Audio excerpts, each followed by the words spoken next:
Nicky Morgan! Nicky Morgan! Morgan! Nicky Morgan! Nicky Morgan! Morgan! Nicky Morgan! Stand up! Stand up! Stand up! Stand up! Stand up! Stand up! Stand up! Stand up! No ifs! No buts! No education cuts! No ifs! No buts! No education cuts! No ifs! No buts! No education cuts! No ifs! No buts! No education cuts! Nicky Morgan! See you later, bye. Nicky Morgan! Nicky Morgan! Nicky Morgan! Morgan! Nicky Morgan! Nicky Morgan! Nicky Morgan! Nicky Morgan!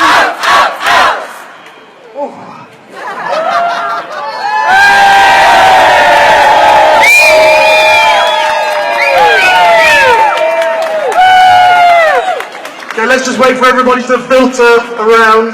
They're still coming down the street. Let's keep chanting if we've only got any voice left. Nicky Morgan! Nicky Morgan! Nicky Morgan! Nicky Morgan! Morgan! Nicky Morgan! Stand up! Stand up! Stand up for education! Stand up! Stand up! Stand up for education! Stand up! Stand up for education! Stand up! Stand up for education! Stand up! Stand up for education! Stand up! Stand up for education! Stand up for education! Stand up! Stand up for education! Stand up! Stand up for education!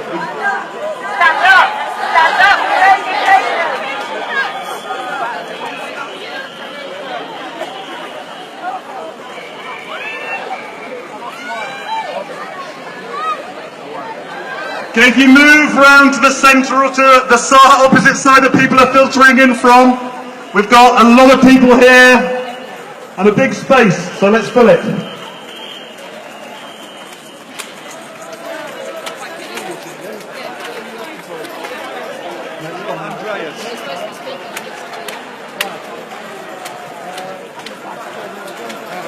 Stand up! Stand up! Stand up! Stand up! Stand up! Stand up! Stand up! Stand up! Stand up!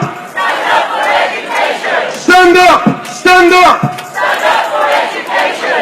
up! Stand up! Stand up! Stand up! Stand up! Stand up! No ifs! No buts! No education cuts! No ifs! No buts! No education cuts! No ifs! No buts! No education cuts! No ifs! No buts! No education cuts! Stand up! Stand up! Stand up for education! Stand up! Stand up! Stand up for education! Stand up! Stand up! Stand up for education! Stand up! Stand up! Stand up for education! Okay, thank you everybody for being here today. That's members of the National Union of Teachers and the University and Colleges Union, both of us here today. In large numbers taking strike action against this cutting Tory government.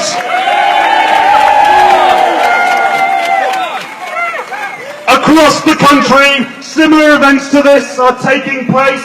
Thousands upon thousands of teachers are involved in this strike action. A similar number of lecturers will also be involved, but we are here united to say we are standing up for education. We will not tolerate one cut.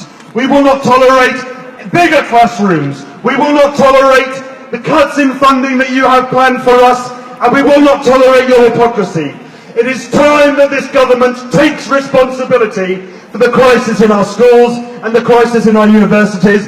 This is the start of a major campaign to put the situation right and to recreate the sort of school and education system that children and young people desperately deserve and desperately need.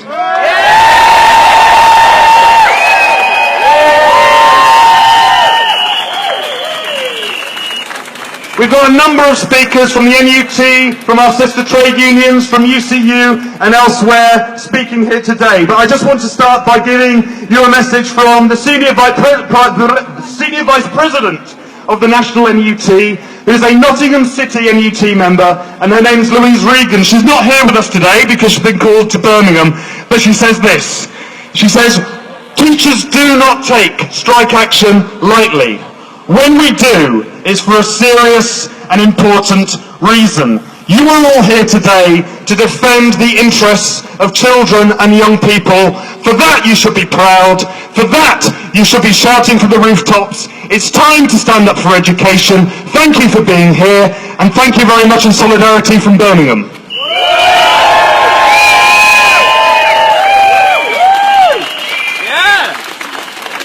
Our first speaker today is Rob Illingworth. He's the National Executive Member for the NUT for Nottinghamshire and Derbyshire. Please welcome Rob. Thank you. We stand together united today, united against the biggest attack on education, not in my 13 years teaching, not since my parents qualified in the early 1970s, not even since my grandparents qualified in the 1940s. This is the biggest attack on state education since its creation. The first problem we have in education is the cuts to funding.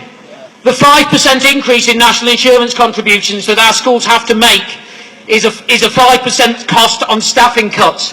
When you put that together with the freeze on per pupil funding in schools and the government's so-called fairer funding in education, we are going to see at least a 12% cut in every school in the country, and in some places more.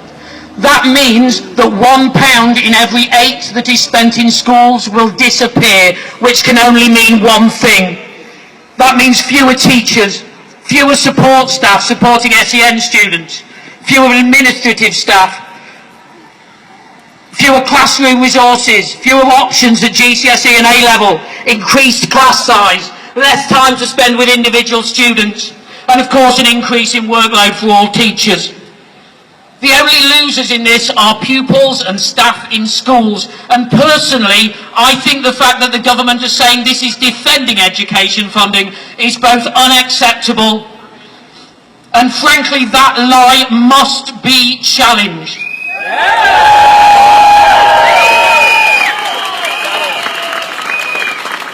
I'm here as a concerned parent, a concerned teacher and a union officer, and I dread to think what education system my son will face when he starts school in 4 years' time if we allow this to continue. One of my major concerns is the impact it will have on children. We look already in secondary schools and we see the number of creative, practical and vocational subjects that are already being marginalised. In schools across Nottingham, we have seen 3 or 4 of these already cut this early in the funding cuts. And over the next 4 years, we will see these subjects decimated. We need to maintain an education system that is suitable for the abilities, the needs and the aspirations of the students we teach on a day-to-day basis. Another casualty will be those students who need us the most, students with special educational needs in schools.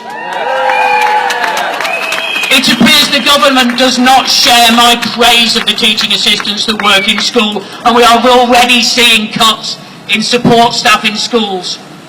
Now, alongside the increase in class size, what that means is the students who need us the most are going to disappear without the support of support staff in ever larger class sizes and unable to access the curriculum. This is not good enough.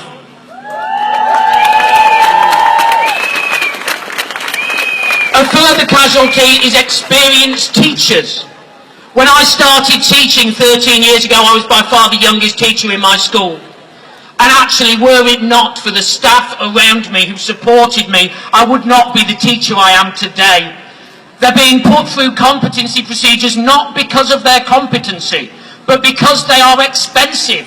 And in a time where funding cuts are happening, this means some of our most experienced teachers are being driven out of schools. But it's not just this. It's not just this. The government has an ideological agenda to academise every school in the country, irrespective of what Nicky Morgan has said. That is clearly what they wish to do. What this is about, it's not about improving education for all. It's about decentralising, deregulating, removing local authority resources and centralising them with central government. It's about deregulating pay and conditions. It's about taking away local democratic control of education. And what we must remember is that teachers' teaching conditions are students' learning conditions. I know that the people here who work in academies are working one myself, and I've heard some members say that we've not seen that yet. And we won't. As long as there are maintained schools, any academy that got rid of the national terms and conditions would hemorrhage staff. But that won't be the case when we're all academies. We will create a race to the bottom. We will create the Wild West in teaching terms and conditions, with growing numbers of unqualified staff teaching by numbers on curricula bought in. That is the agenda here. That is the agenda of the global education reform movement. The last thing I'd say today is this. We need to send a couple of messages out today. We need to send one to parents. We're here defending your children's education and your children's education funding. We need to send a message to the press. We need to send a message that this is the story of the day, not which Tory party member is ruled out of the leadership. This is about the future of this country and the future of education. And finally, we need to send a message to government. That message is that we will fight, that we will win, that we will fight for better funding for education, a national contract for teachers, and to make sure the education of this country remains to be a world-class education system with trusted teachers. Thank you.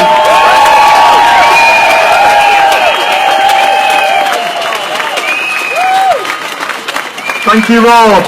Our next speaker is from University and Colleges Union. It's Matt Green. He's the president of UCU at the University of Nottingham. Give him a very warm reception. Thank you, Tom. Thank you all for turning out today and for actually taking action rather than just clicking a button on the internet and then staying at home or going into work as normal. What we're doing today really does make a difference, and it really matters. The government's plans regarding privatisation of education in some ways have already been pioneered in the higher education sector. True, most universities are still, most universities are still technically charities. But with the introduction of tuition fees and then the raising of tuition fees by the Tory Lib Dem coalition, what we've seen is a transformation in the higher education landscape, a transformation that's actually a decimation. What we've seen is the change of students from students into customers. At many universities across the country, including our own, students are no longer referred to as students, they're no longer referred to as learners, they're referred to as customers. We have customer service hubs, we have this rhetoric of serving the students. But what serving the students means is not teaching. It is not teaching. It is satisfaction. It is satisfaction and commercialization, right? No longer are our staff evaluated on how well they teach, how committed they are to their students. What they're evaluated on is student satisfaction. National Student Satisfaction Survey, and how happy students are with the particular module that they're taking, which means how happy they are with their grade. and with the personality of their particular lecturer. The other effect, of course, of funding cuts in higher education, which have been trenchant and are ongoing, has been the increasing use of casualisation. And that's one of the issues over which UCU is striking today, and over which our long-standing dispute is being undertaken in. It's the reliance on very poorly paid, hourly paid staff to deliver some of our core modules, some of our core teaching. When I started as a university tutor back in the year 2000, well, it was back in the year 1999, the rate of pay for an hourly paid tutor was twice what it is today. Twice. That's not in real. That's not just accounting for inflation. That's just in terms of bare numbers. We now pay our university tutors who are teaching first year students, second year students, in some cases third year students, so little that they have to take up second and sometimes third jobs. One of the most eye-opening stories that I heard during the recent living wage campaign was of a tutor who had a 9 o'clock seminar on a Wednesday morning. The night before, she worked till midnight in her second job as a cleaner. Had to go home, get ready, do her preparation, get up in the morning, take the bus into work, and then pretend like everything was great and fine and wonderful for her students, many of whom just assumed that she was a full-time paid salaried member of staff. So casualisation is transforming the experiences of staff in our institution, and it's making everybody suffer this terror of precariousness. I've colleagues who come up to me and say, I'd love to come out today, but if I come out on strike today, I'm on an hourly paid contract, and there's 5 other, 10 other, 15 other people that are waiting in the queue behind me to take on this contract. It's no good for students, it's no good for staff, and it's no good for education as a whole. One of the things that we've seen over the past fortnight is the necessity of having critically educated students that are able to think critically about what's going on around them, and a society that understands how to work creatively and constructively towards a better future.